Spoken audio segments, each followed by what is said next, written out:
When I was a young child, I was infatuated with the idea of magic. I used to travel to Vegas often, so street magicians were quite a common sight for me. That's where my interest in magic began. At home, I would try to learn card tricks, coin tricks, and whatever else you could think of. At one point in my life, I even tried to learn to levitate. However, that ended terribly, for a website told me that I had to sell my soul to the devil in order to legitimately levitate, and I, being the good Catholic child that I am, never looked back at magic because of that. Until now. The first section of my book, The Once and Future King by T.H. White, is basically centered around magic. The Once and Future King really focuses more around the legendary King Arthur's journey in life, but hey, the fact that magic was merely mentioned in the first quarter of it was strong enough to reignite the dying flame of my desire to harness magic in my heart. Merlin, who is King Arthur's sorcerer and closest friend, possesses magic that practically shaped King Arthur into the man he became. So, what exactly is magic? When someone thinks of magic, they'll most likely envision a fairy godmother, Harry Potter, or even Merlin, as I mentioned before. Of course, magic isn't defined by mere fictional characters. The term magic refers to far too many concepts to be connotated with only these things. It is the act of causation, meaning that it causes every event known, as referred to by the whitegoddess.co.uk in an article called What is Magic? Magic is an art. Magic is a fourfold act of desire, form, harmony, and manifestation. Desire can be trained, form can be harnessed, harmony with yourself and the universe can be achieved. Manifestation then becomes a reality. Thus, magic is a master of yourself and an achievement of harmony. Magic is creating change by connecting with nature's purest energies. These pure energies are found underneath the level of atoms that compose all matter. So yes, magic is everywhere. Magic is in you, magic is in me, magic is in that wall you're staring blankly at because you're already bored by my presentation. Thanks. Which is why it is so easy to harness. Magic, since it exists everywhere, comes naturally, as stated in the article How to Discover Your Psychic Powers, found on witcheslore.com. Therefore, practicing magic becomes easier and easier the more you do it.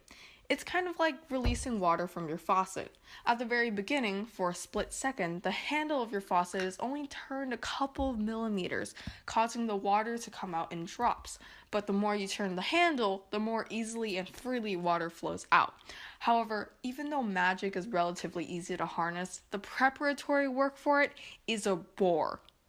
The first thing you have to do is acquire a wand. Now, these wands can be bought, made, or metaphoric.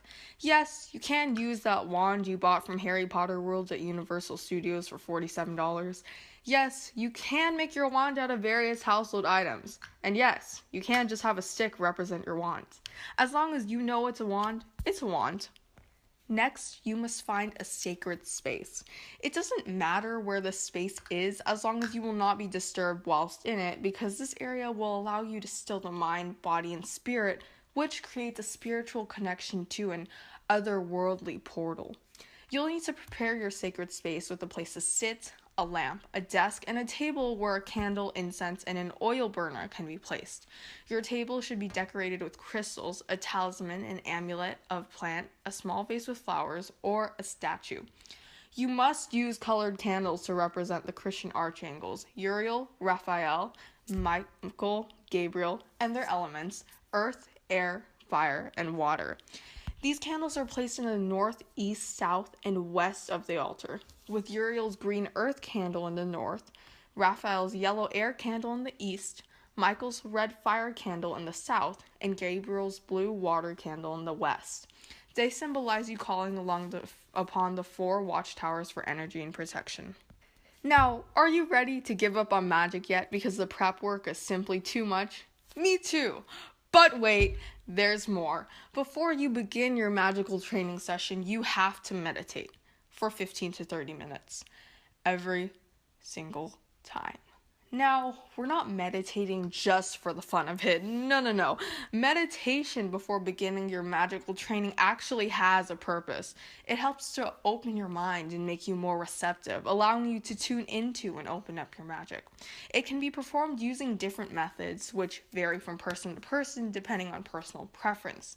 There are far too many types of meditation to discuss, but all of them involve relatively the same process.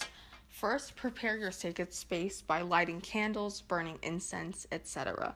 Then, sit down, get comfortable, close your eyes, and breathe rhythmically.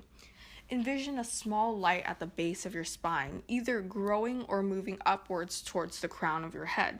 This represents you opening yourself up to cosmic energies. Keep that light growing for 15 to 30 minutes, depending on your concentration level. When you are ready to finish meditating, you must close off by envisioning that light disappearing. You may now practice magic. To begin actually practicing magic, you must first pick a type of magic to practice. Contrary to common belief, magic is not classified into plain black magic and white magic. There are actually several different types of magic, as stated by the article How to Become a Witch and Practice Witchcraft on Exemplar.com. Green witchcraft is a witchcraft focused on earth, nature, and the elements.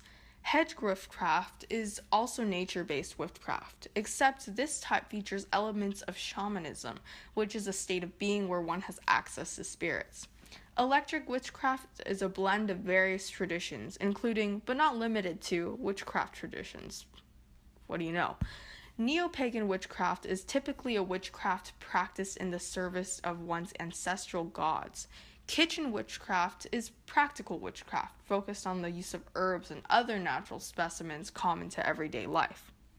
Then you must acquire magical materials. These materials, although they're recommended, are not required because magical energy comes from within. Magical materials range from dirt to gemstones to precious statues of gods and goddesses. Finally, you do not simply wave a wand around and mutter gibberish. No, no, no. Magic is learned best after copious amounts of research, since one must get the spell perfectly right in order for it to work effectively. Even I, who has done boundless amounts of research on this topic, cannot communicate to you what you must do, for I cannot properly explain how to cast a spell within this 10 to 12 minute time frame. Besides, it depends on what spell you would like to perform anyway, so it would be most beneficial if one were to just do the research on their own. For those of you concerned, magic is completely safe to practice. All it does, according to the article What is Magic and How Does It Work from Pathos.com, is transform the psyche of the practitioner by changing their brainwaves and making them calmer.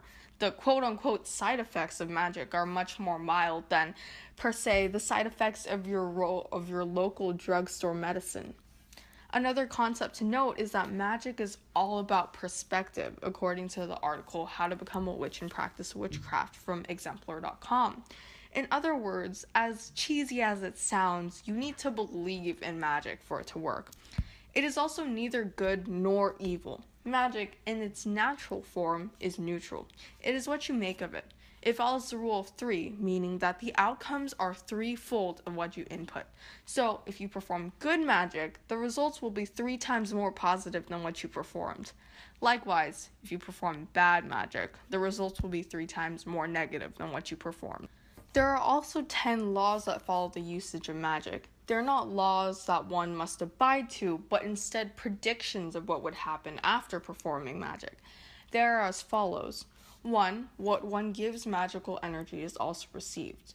2. Magical energy follows thought and emotion. 3. Thought and emotion create existence. 4. Magical energy is the cause and effect. 5. All things contradictory are complementary. 6. Magical energy is directed by the will. 7. Magical energy flows through the shortest path. 8. All levels of creation are affected by thought and emotion. 9. Thought and emotion are the voices of spirits. 10. Magic works in silence. These 10 poetic rules roughly translate to 1. If you perform evil magic, you will receive evil. If you perform good magic, you will receive goodness. 2. How you are feeling impacts your magic. 3. If you do not think or feel, you are not real. 4. Events are caused by magic, and magic is received after an event occurs. 5. Opposites attract.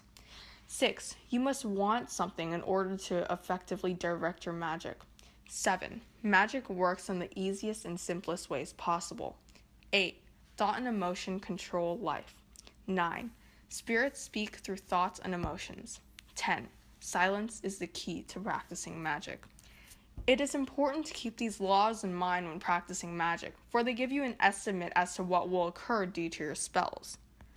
Well, does all of this effort put towards being able to successfully perform a magic spell actually amount to anything? Why, of course it does. Magic, as powerful as it is, has no limits. Again, it is what you make of it. You can do as Merlin and Arthur did in The Once and Future King by T.H. White and transform into various creatures to learn life lessons. You can learn to levitate, as I wanted to, but perhaps in a less unholy manner. You can learn all of magic and become a legitimate Vegas street magician. Earn big bucks, you know. You can use magic to help improve your own life and the lives of others, as can be seen in almost any Disney princess movie. You can do anything with magic. The possibilities are endless.